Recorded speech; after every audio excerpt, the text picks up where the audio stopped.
Bonsoir. Alors, deux fois n'est pas coutume, je vais vous faire un exposé aujourd'hui un peu plus long que d'habitude et uniquement avec une vidéo sans rail pour vous présenter un transparent que j'ai fait il y a une dizaine d'années au Forum des mathématiques lors de la Fête de la Science à Lyon. Et ce transparent, vous pourrez en retrouver la totalité sur Internet. Je mettrai le lien dans la présentation de cette vidéo. Donc il s'agit en quelques minutes d'essayer de vous faire comprendre le principe de ce circuit avec un minimum de prérequis puisque c'était en fait un exposé grand public. Voilà, donc je vais passer un certain nombre de transparents que vous pourrez regarder sur Internet pour aller à l'essentiel. Donc il s'agit en fait de réaliser des circuits avec comme consigne uniquement le circuit doit se refermer et on a une règle de connexion que ceux qui ont manipulé les rails connaissent déjà. En fait, il y a des repères aux extrémités des rails et ces repères doivent vérifier une certaine règle. Et parmi les 6 rails présents, en fait, on verra qu'il y a 2 rails droits, 2 rails circulaires, et puis 2 rails d'un autre type que je définirai un petit peu plus tard. Donc ces rails ont été brevetés, vous en voyez la référence ici. Alors en fait, là je vous montre l'exemple d'un grand circuit avec un certain nombre de pièces du commerce, et vous voyez que toutes ces pièces sont assez variées, ont des tas de formes différentes, des longueurs et des courbures différentes, et que si on perd une pièce ou que si on fait ce circuit sans plan, on risque fortement de se trouver avec un circuit qui ne marchera pas.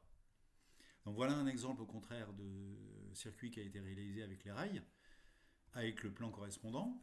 Donc en fait il y a une signalétique ici où j'ai mis en fait les repères et j'ai choisi une couleur par rail. Donc ici on a des rails droits, ici des rails droits.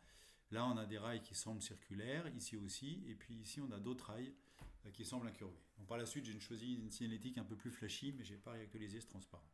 Voilà, donc un autre circuit qui a été réalisé avec le plan correspondant. Donc, vous voyez que ce circuit, en fait, sur ce plan de circuit, j'ai omis délibérément un élément très important pour entretenir un peu de suspense quant à l'agencement des rails du circuit qui font que tout marche bien. Et je conclue par un dernier exemple de plan avec le circuit et le plan correspondant. Donc l'idée, ce qui était écrit dans le texte du brevet, c'est qu'on voulait pouvoir réaliser un grand nombre de circuits avec des rails, avec un nombre de minimum de rails, et garantie qu'il soit toujours possible de refermer le circuit sur lui-même. Donc les pièces, en fait, ce qui est important, c'est de comprendre qu'elles sont toutes définies à partir d'une courbe dite médiane, donc la courbe ici en pointillé, et qu'à partir de cette courbe en pointillé, en fait, on peut construire les conduites des roues et puis les bords des rails, à distance constante. Et dans la vraie vie, c'est comme ça, c'est comme ça que ça se passe. Imaginez une locomotive qui roule avec ici un point au milieu du pare-bœuf. Évidemment, le point va décrire une courbe et de part et d'autre de ce point, la distance restera constante parce qu'en principe, si la locomotive est bien fabriquée, l'écartement entre les deux roues des essieux doit rester constant. Donc c'est ce qui représente vraiment la réalité. Et on cherche en fait à s'appuyer sur 2 idées. La première, c'est que on prendra une forme simple qui va constituer un pavage. Et la deuxième idée, c'est qu'on va inscrire chaque pièce dans une des formes du pavage. Je reviendrai sur le mot pavage. Et que quand on assemble ces bouts de courbe, en fait, la courbe construite soit continue et dérivable. Donc je reviendrai sur la notion de continuité et de dérivabilité. Mais en gros, ces 2 notions de continuité et de dérivabilité cachent quelque part le bon assemblage des rails successifs l'un après l'autre. Si on a une telle condition mathématique, en fait, ça revient à avoir des rails qui s'assemblent parfaitement. Donc la notion de pavage, elle a fortement été utilisée par Escher, qui est un peintre assez génial et qui a utilisé beaucoup de maths. Donc là, il a constitué un pavage avec des licornes. Donc on voit qu'on a en fait 3 fois la même forme, qui peut être éventuellement prise ou sont symétriques. La licorne rouge ici a pour symétrique la licorne grise. En fait, c'est une symétrie glissée, plus précisément, mais grosso modo, on a le même motif qui se répète à l'infini et qui permet de, si c'était des carrelages, de remplir une cuisine infinie, avec des carrelages qui coûtent certes un peu cher. Donc un autre pavage très simple, c'est celui qui est créé par des carrés, donc ici c'est plutôt des losanges, et sur cette jolie toile, en fait, ces losanges se transforment en oiseau noir et en oiseau blanc.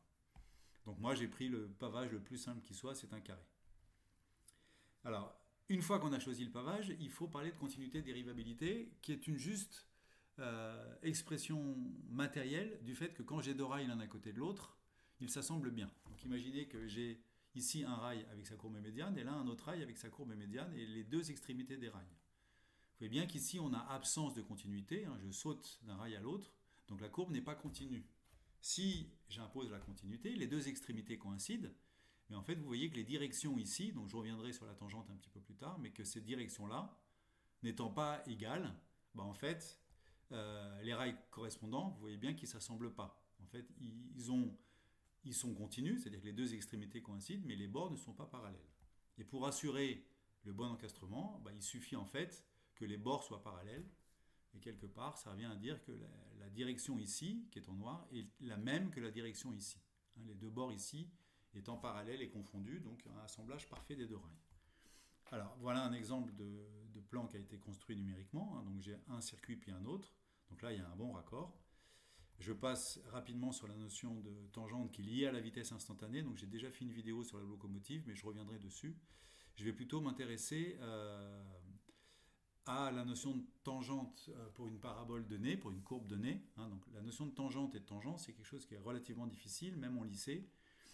Donc en fait, ce qui se passe, c'est que dans ce brevet, on pourra totalement se passer de tangente, au sens analytique du terme, sachant que toutes les courbes qu'on utilise, on peut construire de façon complètement géométrique les tangentes de ces courbes, hein, qui seront des droites, des cercles ou des paraboles. Je vais quand même prendre l'exemple d'une tangente pour une parabole.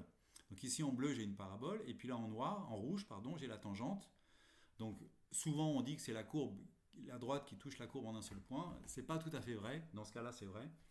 Mais je vais donner une autre approche qui est un peu plus générale.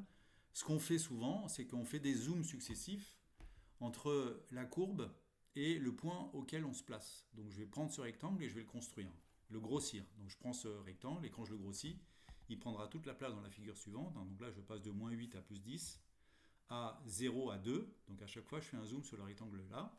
Et quand je me rapproche de la courbe, ce qu'on voit, c'est qu'en fait, la courbe et la tangente semblent se confondre. Là, si je fais mon zoom maximal, entre 1 plus 10 puissance moins 4 et 1 moins 10 puissance moins 4, en fait, j'ai zoomé tellement que la courbe se confond avec sa tangente, et c'est une approche qu'on peut donner de la tangente, c'est que si je grossis une courbe à l'infini, entre guillemets, la courbe devient une droite. Alors, il y a une autre approche, hein, là j'ai un zoom ici entre 1 moins 10 puissance moins 10 et 1 plus 10 puissance moins 10. Il y a une autre approche, c'est de passer par la corde. Donc ça, c'est une expérience qu'on fait souvent au lycée. Donc ici, j'ai la parabole en bleu, et je prends la corde. La corde, c'est une droite qui passe par un point fixe et qui passe par un autre point, et je vais faire tendre le point de droite vers le point ici. Autrement dit, je vais faire un zoom successif, comme tout à l'heure, sauf qu'en plus, il y a la corde. Et quand je zoome progressivement, je vois que la courbe, la corde et la tangente semblent se rapprocher et fusionner en une seule même droite. Alors on peut s'en rendre compte aussi, parce qu'en haut, pour ceux qui connaissent les équations de droite, j'ai écrit l'équation de la tangente, y égale x moins 0,5. Et à droite, j'ai écrit l'équation de la corde. Y égale 1,00005x moins 0,50005. Et quand je grossis, non seulement on voit que la courbe, la tangente et la corde semblent se rapprocher, mais qu'à la fin, entre guillemets, évidemment on ne pourra pas zoomer à l'infini, mais à la fin, l'équation de la corde se confond avec celle de la tangente. Donc finalement, une tangente, qu'est-ce que c'est ? C'est la corde ou la courbe que j'obtiens par un grossissement à l'infini, entre guillemets, bien entendu. Ceux qui connaissent les dérivés auront reconnu la formule d'approximation de la dérivée ci-dessous qui intervient dans l'expression de la corde. Donc la notion de tangente étant présentée, je reprends l'idée du carré. Et ce qu'il est vraiment très important de comprendre, c'est que je vais faire un pavage avec mes carrés successifs, et que grosso modo, chaque portion de courbe correspondant à chaque rail sera inscrite dans un carré, de telle sorte que je me déplace de carré en carré. Hein, donc je vais être dans un carré, puis dans un autre, puis dans un autre. Et cette histoire de carré, je l'ai déjà montré matériellement avec des carrés en carton, avec des cartes en carton, avec le logiciel où on remplit des carrés. Donc là, j'insiste juste sur la définition géométrique. Donc ce que j'ai fait, c'est que j'ai choisi 8 points, qui sont les 4 sommets et les 4 milieux, et j'ai choisi de faire le choix d'imposer aux courbes, j'ai pris la décision d'imposer aux courbes de passer par l'un des 8 sommets, de rentrer dans le carré par l'un des 8 sommets, et de sortir de la courbe par l'un des 8 sommets, en étant tangent à chaque fois aux droites considérées. Donc si j'ai une courbe qui rentre dans le carré par ce point-là, il faut qu'elle soit tangente à cette direction, c'est-à-dire perpendiculaire aux côtés. Si la courbe rentre dans le carré par ce sommet, il faut qu'elle soit tangente à ces droites-là, donc à 45 degrés, et ainsi de suite. Et j'impose donc que chaque courbe commencent ou finissent à l'un des 4 sommets ou l'un des 4 milieux avec les règles de tangence. De façon que, si j'ai pris cette hypothèse, regardez, j'ai un exemple particulier. Donc ici, j'ai une courbe qui passe par ce point et qui est tangente à cette courbe, à cette droite, et qui sort de ce carré et qui est tangente à cette droite.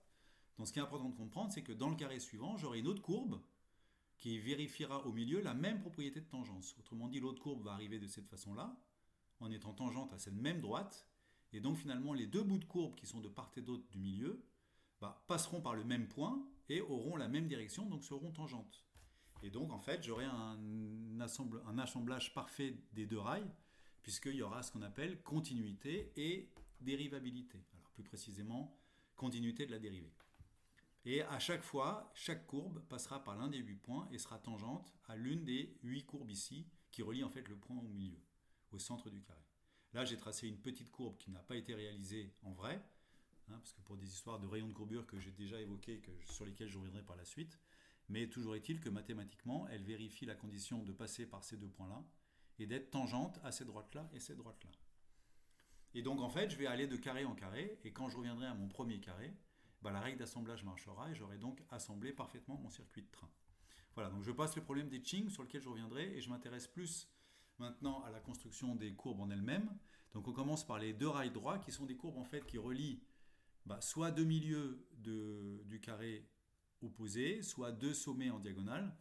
Et là évidemment la notion de tangente est facile à comprendre parce que quand j'ai un rail droit, donc une courbe rectiligne, quand j'ai un segment de droite, le segment se confond avec sa tangente.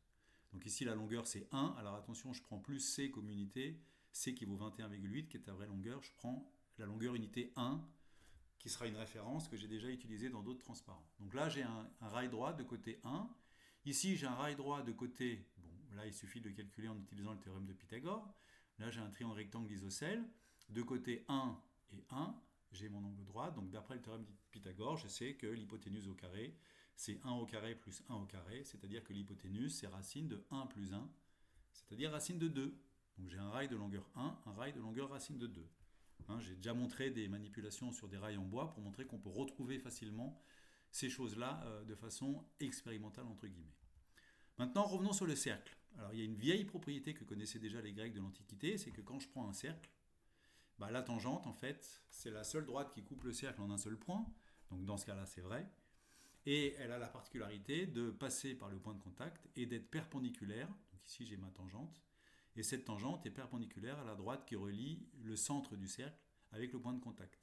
En fait, ce qui se passe, c'est que si je n'ai pas d'angle droit, grosso modo, j'incline ma droite, et la droite vient toucher le cercle en 2 points, et il n'y a plus de tangence. Donc cette propriété de cercle, en fait, c'est celle qu'avait exploité Descartes pour trouver analytiquement, entre guillemets, donc pour trouver l'équation d'une tangente à une courbe connue de façon sous forme d'une équation. Et ça a été un bond en avant le bond en avant de l'introduction de la dérivée par Leibniz et Newton, une même idée qui a été développée par deux auteurs fascinants différents. Et grosso modo, toutes ces idées nous permettent maintenant très facilement de calculer des tangentes et des dérivées, telles que vous le verrez en terminale pour les lycéens. Mais pour l'instant, je n'ai pas besoin de faire du calcul. Donc rappelons aussi qu'une tangente touche le cercle en un seul point, au sens propre du terme, parce que le mot tangent vient du mot latin qui veut dire toucher. Tangere en latin, c'est toucher. Toccare en italien. Alors, quand je prends un rail circulaire, ma troisième type de pièce, je voudrais que mon rail circulaire passe par A et par B, et qu'il soit tangent à cette droite-là et tangent à cette droite-là. Alors évidemment, on peut construire un arc de cercle et voir que c'est celui-ci, mais ce qui intéresse un mathématicien quand il veut construire un arc de cercle, c'est être sûr qu'il n'y a que celui-là et pas d'autre. Et on peut faire le raisonnement suivant. Si j'ai un arc de cercle qui passe par A et qui est tangent à cette droite-là, on sait que la droite qui relie le point de contact avec le centre du cercle est perpendiculaire à la tangente. Autrement dit, le centre du cercle appartient à cette droite-là, à l'un des côtés du carré. Et en B, je tiens le même raisonnement, le centre du cercle appartient à cette droite-là. Ces deux droites se coupent ici. Donc si le centre du cercle existe, son centre, il ne peut être que ici, au point d'intersection des deux côtés. Et on se rend compte ensuite que cette distance valant 1, la moitié vaut 1,5, et là j'ai encore 1,5. Donc finalement, si je trace le cercle de centre O, il passe par A et par B, il a un rayon 1,5, il vérifie les règles de tangence, et c'est l'unique cercle, il n'y en a pas d'autre. C'est pas la peine de chercher pendant des heures. J'ai donc mon cercle de centre O et de rayon 1,5. On peut faire le même raisonnement si je prends un cercle qui passe par A et qui passe par B, qui doit être tangent ici et ici. Et là, en fait, on peut montrer, alors je l'ai déjà montré matériellement, mais grosso modo, l'idée, c'est que si le cercle est tangent, son centre ici sera sur la droite qui passe par ce point et qui est perpendiculaire, de même de ce côté-là, donc en fait, il sera ici, là, dans la marge noire, et en gros, cette distance-là, c'est la même que celle-ci, cette distance-là, c'est la même que celle-ci, et donc j'ai un cercle de rayon racine de 2 sur 2, parce que cette distance-là, c'est la moitié de l'hypoténuse. Donc finalement, j'ai trouvé 4 pièces, 2 rails rectilignes de longueur 1, racine de 2, et 2 rails circulaires, qui sont des quarts de cercle, de rayon 1,5 et racine de 2 sur 2. La question qui reste en suspens maintenant, celle que j'ai déjà évoquée dans une vidéo, dont j'avais posé la question en suspens, est-ce qu'il existe un cercle passant par A et passant par B, qui soit tangent à cette droite-là en A et tangent à cette droite-là en B. Si un tel cercle existait, il suffirait de le prendre et on n'aurait pas besoin de construire la courbe particulière qui est un peu compliquée. Un cercle, c'est quand même très facile à usiner. Pour les élèves, c'est très facile à faire parce qu'un compas suffit. C'est d'ailleurs l'une des 2 seules courbes constructibles, comme on dit, avec une règle et un compas, puisqu'avec un compas, on fait un cercle. Passons cette parenthèse. Donc si un cercle passé par A était tangent à cette droite-là, son centre serait sur la droite OA, nécessairement avec le même raisonnement que tout à l'heure. De même, s'il passait par B en étant tangent à cette droite-là, son centre serait sur cette droite-là, donc le centre du cercle, s'il existait, devrait être à l'intersection de ces 2 droites. Et là, il n'est pas très difficile de voir que le point O, c'est le symétrique de ce point-là par rapport à la médiane ici. Donc en fait, cette distance-là vaut 1. Donc ici, j'ai 1 et là, j'ai 1,5. Donc la distance OA vaut 1 plus 1,5, c'est-à-dire 3,5.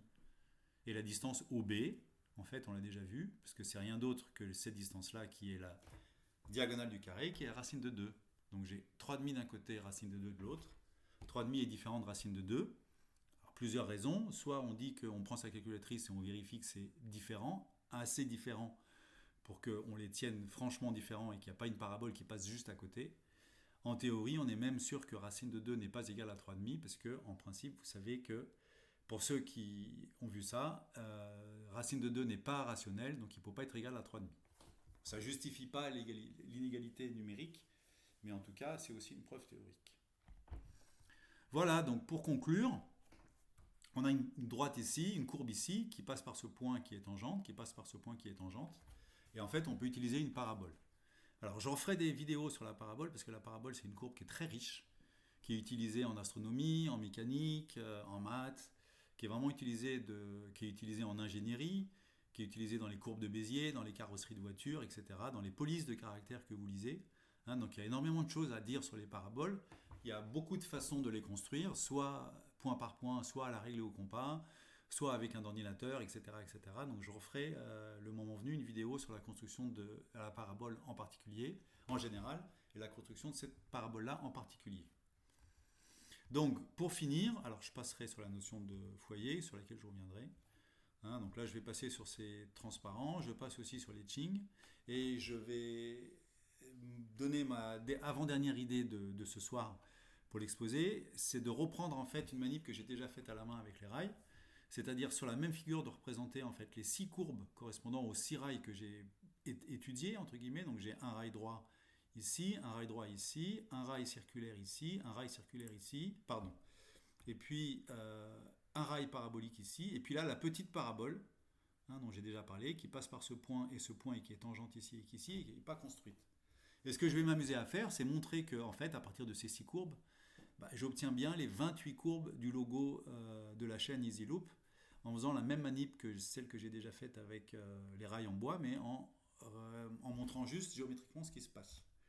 Donc si je prends mon rail droit, je vais lui appliquer ce qu'on appelle les isométries. Donc isométrie en grec, ça veut dire iso le même, métrie la même mesure.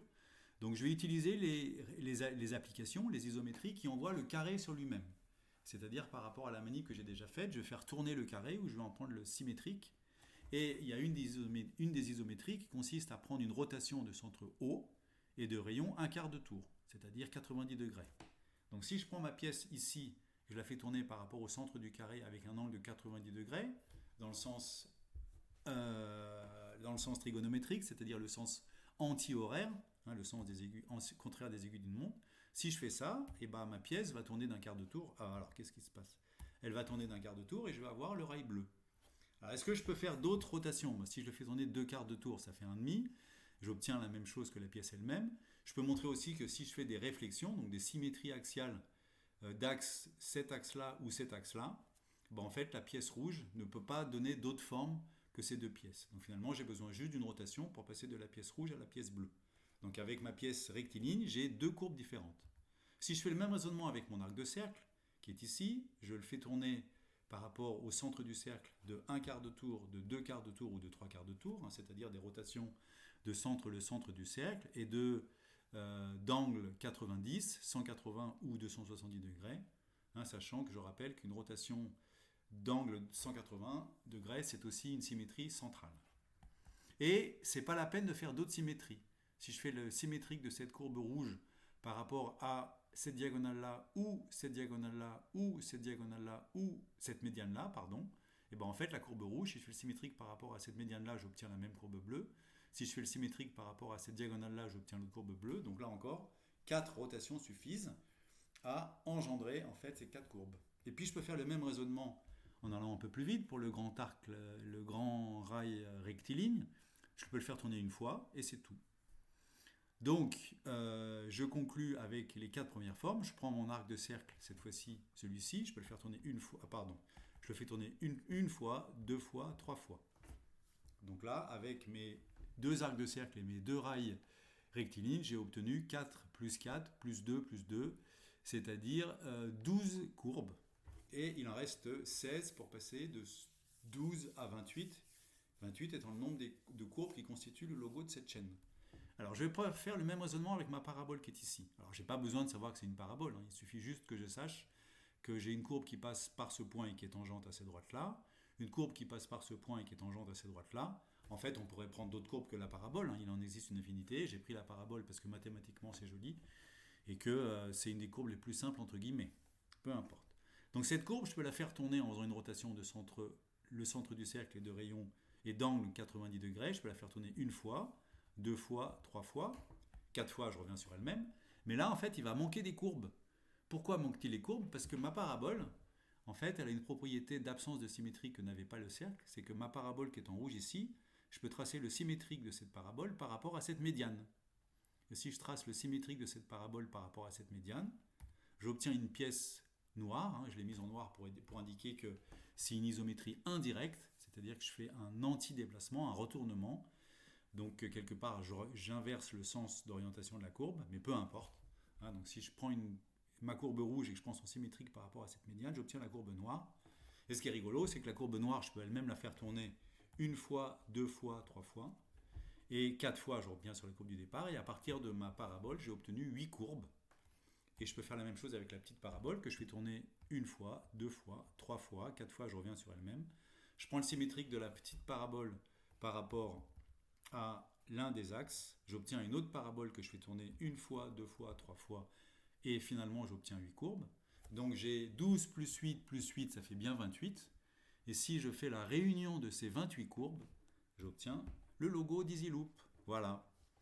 Donc là, j'ai pas mis les couleurs, mais à vous de trouver quelle est la signification du code couleur. Alors je conclus ce transparent en disant que d'abord, si j'enlève les 8 petites courbes ici, paraboles qui n'ont pas été construites, j'obtiens plus que 20 courbes. Donc là, c'est toutes les formes possibles réalisables à partir des vrais rails existants. Donc finalement, ce qui n'est pas difficile mathématiquement, c'est qu'une fois qu'on a construit toutes ces courbes, on réalise en fait les bords, les pièces, les courbes ici en CAO. Donc il y a des étudiants de l'INSA qui ont fait les modèles de CAO à partir des courbes que je leur ai données. Il y a des prototypes en bois qui ont été réalisés par une entreprise familiale dans le Jura. Et donc, on a eu des prototypes de ces rails. Alors, je vous montre, pour conclure, un des plans que je vous avais déjà montré, correspondant à l'un des circuits que je vous ai montré. Et ce qui est intéressant sur ce plan, c'est qu'on voit le même dessin que tout à l'heure, sur lequel, évidemment, j'ai rajouté mes carrés. de telle sorte qu'en fait, pour qu'on comprenne bien que chaque pièce appartient à un carré, et que je me déplace de carré en carré, sachant que quand j'ai deux carrés, ils peuvent être voisins par l'arête, comme ce cas-là, ou alors par le sommet, mais dans tous les cas, entre deux carrés successifs, les deux courbes arrivent au même point avec la même tangente. Donc ici au milieu, là au sommet, et ça marche pour tous les carrés successifs. Donc en fait, quand je fais le tour, finalement, je rencontre aucun heurt, aucune discontinuité, et je suis sûr, quand je pose le dernier rail, que mon circuit s'assemble parfaitement. Mais voilà, donc retour sur le deuxième plan et retour sur le troisième plan. Voilà, donc je clôt cette présentation de ce soir à cette partie de l'exposé, sachant que j'ai mis en ligne ce transparent avec, dans la description de cette pièce, et vous aurez le loisir de le regarder plus tranquillement si l'envie vous en prend, avec d'autres questions qui sont évoquées par la suite. Voilà, donc j'espère vous retrouver plus tard pour d'autres aventures ludiques et mathématiques autour des rails EasyLoop. Bonne soirée, au revoir.